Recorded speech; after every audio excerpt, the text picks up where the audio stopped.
আপনার ভালো দেখতে পারেন এরকম বহু লোক আছে না?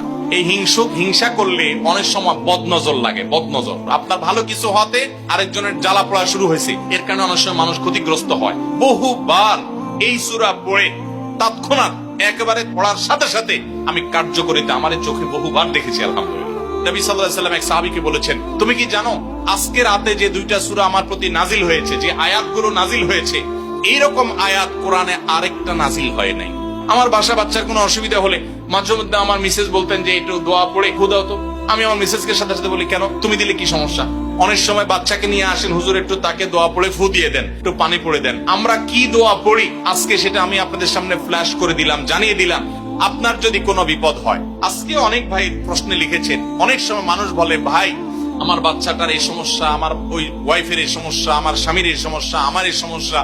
আমরা আল্লাহর কাছে আশ্রয় চাইতে জানি না। আজকে শিখে যান, এই দুইটা সূরা নাজিল হওয়ার যে প্রেক্ষাপট, সেই ঘটনা শুনলে আমাদের ঈমান আরো বেড়ে যাবে ইনশাআল্লাহ। নবী সাল্লাল্লাহু আলাইহি ওয়াসাল্লাম একবার অসুস্থ হয়ে পড়েছেন এবং অসুস্থতাটা এত মারাত্মক ছিল যে আমাদের আয়েশা রাদিয়াল্লাহু আনহা বলেছেন,